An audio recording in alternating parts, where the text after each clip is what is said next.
Magandang araw mga mag-aaral! Welcome back sa ating channel na kung saan tinatalakay natin ang mga aralin sa Florante at Laura.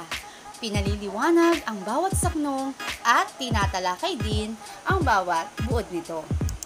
Sa araw na ito, ang ating tatalakayin ay ang mga pambungad na saknong sa Florante at Laura na pinamagatang sa babasa nito ni Francisco Balagtas.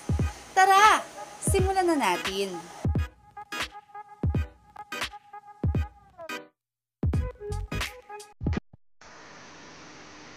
Salamat sa iyo, o nanasang iro, kung halagahan mo itong aking pagod. Ang tula may bukal ng bait na kapos, pakikinabangan ng ibig tumurok. Dito sa unang saknong, simple lang ang nais sabihin ni Balagtas. Maraming salamat sa lahat na mag-iinteres na tumasa ng kanyang obra maestra.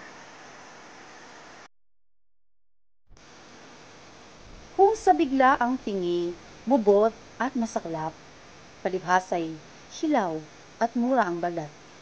Ngunit kung nanamnami ang salamang lasay, masasarapan din ang babasang pandas. Dito naman sa ikalawang saknong, ikinumpara ni Balagtas sa isang parang hilaw na prutas ang kanyang gawa. Ngunit sinisigurado daw niya na kapag ito'y sinubukang tikman, matutuwa ang siyang tikiin.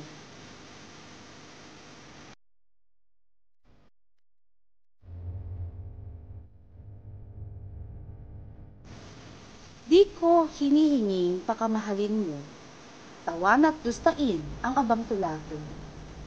Gawin ang ibigit alpay na sa iyo, ay huwag mo lamang baguhin ang berso.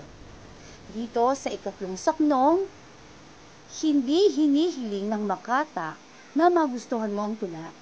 Basta lang huwag mong papalitan ang mga linya.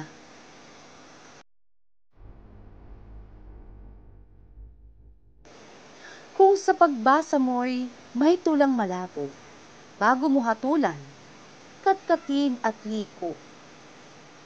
Pasuriin muna ang luwas at hulo, at makikilalang malinaw at wasto. Dito sa ikaapat na saknong, sinasabi lamang ni Balagtas na kung sa umpisa ay parang malabo ang tula, huwag munang husgahan, tignan muna ng mabuti.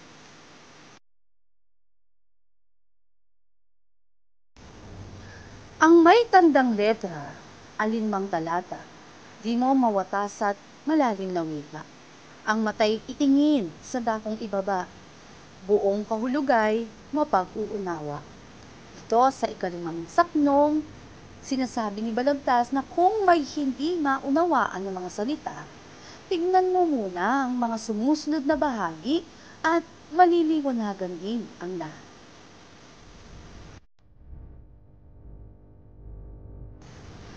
Hanggang dito ako, o nanasang pantas.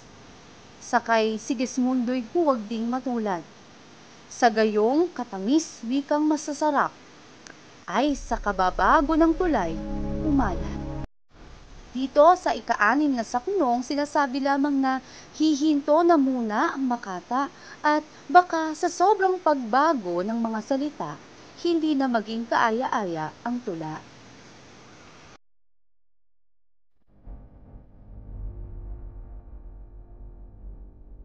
Buod ng aralin. Taglay ng mga saknong sa araling ito ang mga habilin ni Balagtas para sa mga babasa ng kanyang akda.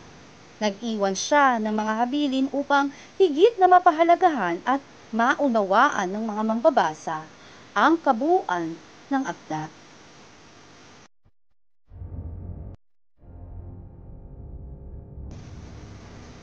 Inaasahan niyang kapag nasunod ang mga habiling ito, ay higit na mapapahalagahan ng mga mambabasa ang kanyang obra maestra.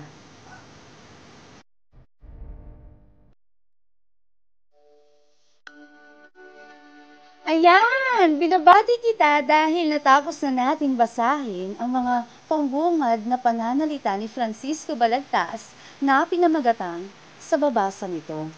Maraming salamat muli sa muli mong panonood at pakikinig ng ating aralin.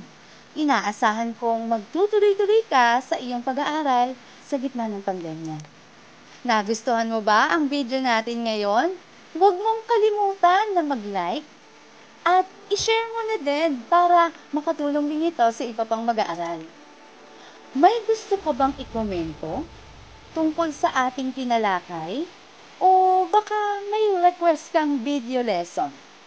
I-comment mo lang din yan sa ibaba. Don't forget na mag-subscribe sa ating channel and hit the notification bell para updated ka sa mga bagong videos na i-upload ko. Hanggang sa muli, ako po, si Ginang Cruz, ang inyong guro sa Filipino, Baitanghol. Paalam!